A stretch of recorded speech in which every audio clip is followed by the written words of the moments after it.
Hello my dear friends, एक बार फिर से स्वागत है आपका आपके अपने यूट्यूब चैनल में। मैं सुमन जायसवाल आज आपके सामने एक और मेडिसिन पे रिव्यू करने वाली हूँ जिसका नाम आप सभी ने लगभग सुना होगा, नहीं सुना है तो आज सुनेंगे। तो आज हम बात करने वाले हैं ट्रामाडोल के बारे में। सभी ने सुना होगा, नारकोटिक एनाल्जेसिक क्लास की ड्रग है ये, और ये इसका जेनेरिक नेम है। इसके जो ब्रांड नेम है वो है कॉन्जिप, क्यूडोलो, अल्ट्राम और अल्ट्राम ER, ये सब इसके ब्रांड नेम है, ठीक है। और ये जो है नारकोटिक एनाल्जेसिक क्लास की ड्रग होती है और ये कैप्सूल के फॉर्म में आती है, सॉल्यूशन के फॉर्म में आती है, टैबलेट के फॉर्म में आती है, टैबलेट्स ER के फॉर्म में आती है, यानी कि एक्सटेंडेड रिलीज़, कैप्सूल के फॉर्म में एक्सटेंडेड रिलीज़ जो कि 24 आवर्स तक इफेक्टिव होती है, और ये सस्पेंशन के फॉर्म में आती है। तो ये कुछ इन फॉर्म में आती है। अब देखिए, हर दवा के जैसे कि अपने फ़ायदे, नुकसान, साइड इफ़ेक्ट, कब लेना है कब नहीं लेना है, ये सारी कुछ अलग अलग बातें होती हैं।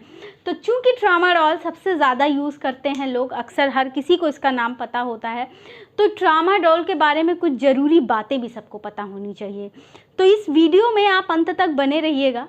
तो देखिए, ये सबसे पहले बात तो मैं आपको बता दूं कि ये एक सिंथेटिक ओपियोइड है और ये जनरली काम करता है सेंट्रल नर्वस सिस्टम के आधार पर। ये ब्रेन पे, स्पाइनल कॉर्ड पे और सेंट्रल नर्वस सिस्टम पे एक्ट करके, यानी कि पेन को कम करता है, ठीक है। ब्रेन और स्पाइनल कॉर्ड पे एक्ट करके तो पेन को कम करता है। और जैसे कि ये ओपियोइड क्लास की ड्रग है तो ये हैबिट फॉर्मिंग हो सकती है, यानी इसको लेने से नशा हो सकता है, ठीक है। अब देखिए, इसके कुछ वार्निंग साइंस हैं कि अगर ये सारी दिक्कतें हैं आपको तो आपको ये दवा नहीं लेनी है। जैसे कि अगर आप में सीजर्स हैं, यानी एपिलेप्सी वगैरह पहले से कोई इशू है तो ये दवा आपको नहीं लेनी है। अगर पहले से ही आप नशे में हैं, कोई व्यक्ति किसी चीज़ से पहले ही नशा कर रहा है और उसको एडिक्शन बहुत ईजिली हो जाता है तो उसे ये दवा नहीं लेनी है। दूसरा, अगर सांस से संबंधित पहले से कोई समस्या है तो भी इस दवा को आपको नहीं लेना है। अल्कोहल का सेवन पहले से कर रहे हैं, पहले से ही कोई नींद की दवाइयाँ खा रहे हों, या फिर कोई नारकोटिक मेडिकेशन ले रहे हों, या फिर मोनोअमाइन ऑक्सीडेज इनहिबिटर्स क्लास की ड्रग ले रहे होंगे, जैसे कि लाइनेजोलिड, फेनेजोलिन, रेसेगेलिन, सेलेजोलिन, ये सारी कुछ दवाइयाँ हैं जो अगर आप पहले से ले रहे हैं तो तब आप ट्रामाडोल को ना ही लें तो बेहतर है, या फिर आप अपने डॉक्टर से संपर्क करके ही इस दवा का आगे सेवन करें। तो दोस्तों, अब देखिए, ये जैसे कि मैंने आपको पहले ही बता दिया कि ये हैबिट फॉर्मिंग है, आदत, लत लग जाती है जिसको कहते हैं। साथ ही साथ ये सांस जो होती है उसको धीमी भी कर सकती है या फिर ब्रीथ को स्टॉप भी कर सकती है, यानी कि ये जानलेवा दवा भी है, ठीक है। अगर आप बिना प्रिस्क्रिप्शन के ले रहे हैं तो, और या ये सारी संबंधित समस्याएं जो मैं आगे भी बताऊंगी आपको हैं तो देखिए, अगर आप, यदि व्यक्ति 12 वर्ष से कम उम्र का है या 18 वर्ष से कम उम्र का है, जैसे कि अल्ट्राम ER के केस में मैं बताऊं, यदि पेशेंट 18 वर्ष से कम उम्र का है तो उसे ये दवा नहीं देनी है। और ट्रामाडोल तो यदि व्यक्ति 12 वर्ष से कम उम्र के हैं कोई, तो उन्हें ये दवा नहीं देनी है, ठीक है। अब देखिए, प्रेगनेंसी की अगर मैं बात कर लेती हूँ भाई, तो प्रेगनेंसी की बात करने से पहले मैं आपको एक बात याद दिला दूं, यूट्यूब पे हमारा एक और चैनल है टैंक डायरेक्शन न्यूज़ के नाम से, जिसका लिंक मैं डिस्क्रिप्शन में शेयर कर रही हूं। आप प्लीज़ हमारे उस लिंक को विज़िट कीजिएगा और हमारे दूसरे चैनल को भी सब्सक्राइब ज़रूर कीजिएगा। तो देखिए, प्रेगनेंसी में ट्रामाडोल कंट्रा इंडिकेटेड होती है, यानी नहीं दी जाती है। क्यों?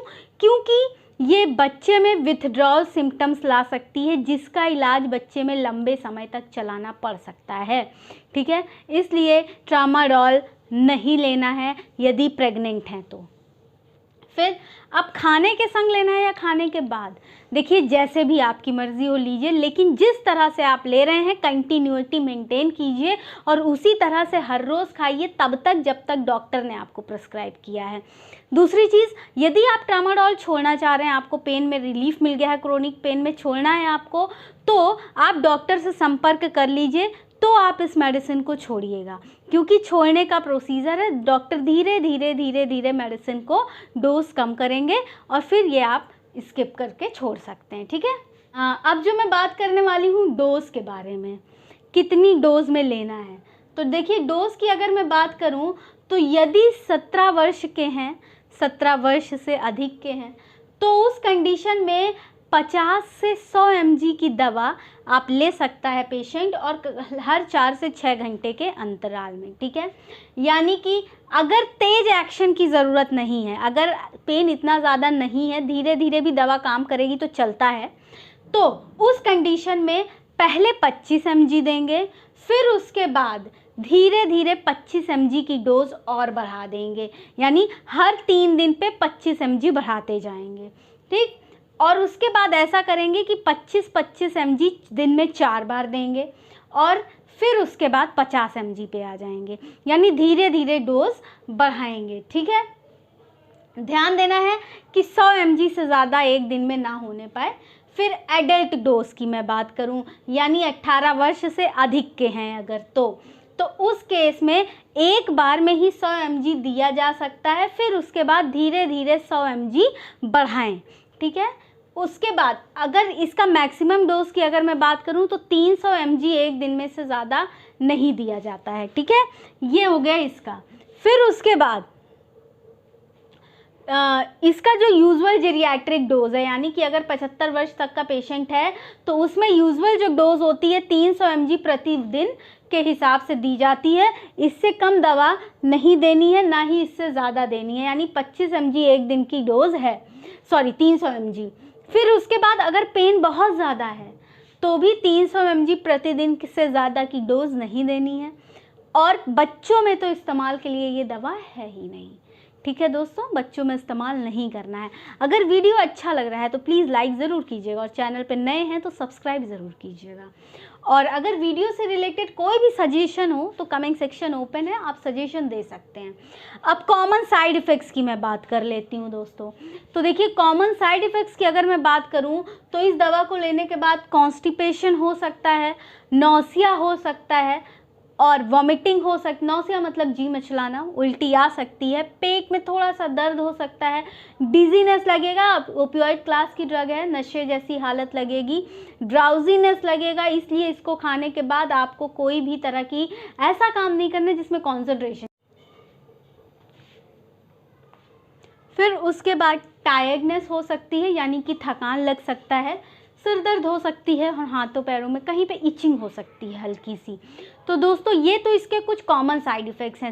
सीवियर वाली की अगर मैं बात करूं, सांस लेने में अगर तकलीफ़ हो रही है, सोते समय पेशेंट के नाक से अचानक से आवाज़ आने लगे, या फिर पसीना होने लगे, घबराहट होने लगे, तो तुरंत आपको मेडिकल अटेंशन की ज़रूरत है, क्योंकि ये साइड इफ़ेक्ट्स क्रोनिक हो रहे हैं, ठीक है दोस्तों। इसके साथ ही साथ अगर पेशेंट पहले से ही बीपी की दवाइयाँ ले रहा हो, या हृदय संबंधित कोई समस्या हो, अस्थमैटिक हो, सांस से संबंधित कोई समस्या हो, तो डॉक्टर को ज़रूर बता दीजिए दवा लेने से पहले, ताकि डॉक्टर अगर दवा लिख रहे हैं ट्रामाडोल तो वो आपको थोड़ा सा इस दवा से कॉम्प्रोमाइज़ करें, क्योंकि इन सारे पेशेंट्स को ये दवाइयाँ नहीं देनी चाहिए, क्योंकि पहले से ही इस दवा की वार्निंग है कि सांस संबंधित समस्या हो सकती है, ठीक है दोस्तों। अब अगला सवाल ये हो सकता है कि इसके विड्रॉल सिम्टम, यानी दवा छोड़ने के बाद कितने दिन तक ये विड्रॉल सिम्टम्स दिखाएगी। तो देखिए मैं बता दूं, कभी कभी 24 घंटे के बाद ही पूरा विड्रॉल सिम्टम ख़त्म हो जाता है, कभी कभी 4 से 6 दिन तक रहता है, ठीक है। और अगर आपसे कोई डोज मिस हो गई है तो मिस हो जाने दीजिए, अगली डोज का समय है उसको लीजिए। गलती से भी 2 बार मत लीजिए, 2 दवा एक बार में मत लीजिए, ताकि आपकी दोनों डोज पूरी हो जाए। और गलती से भी कोई भी टैबलेट, कोई भी कैप्सूल ज़्यादा फ़ायदे के लिए चूर करके उसको पाउडर बना के खाने पीने की ज़रूरत नहीं है। जैसे इसका डोजिंग फॉर्म है वैसे ही आप लीजिए, ठीक है। और डॉक्टर से दवा लेने से पहले अपनी पूरी हेल्थ कंडीशन एकदम सही बताइएगा, ठीक है। अगर वीडियो अच्छा लगा तो प्लीज़ लाइक कीजिएगा, चैनल सब्सक्राइब ज़रूर कीजिएगा। तो ये मेरा आज का पूरा वीडियो था ट्रामाडोल के ऊपर। जितनी बेसिक जानकारी आप तक पहुंचानी थी मैंने इस वीडियो के माध्यम से पूरी कोशिश की आपको पहुंचाने की। कोई सजेशन कमेंट सेक्शन ओपन है। तो दोस्तों अब मैं सुमन जायसवाल आपसे विदा चाहूँगी। अब मिलेंगे किसी नए वीडियो में, नई समस्या के ऊपर चर्चा करेंगे, किसी नए मेडिसिन का रिव्यू करेंगे। तब तक के लिए थैंक यू वेरी मच।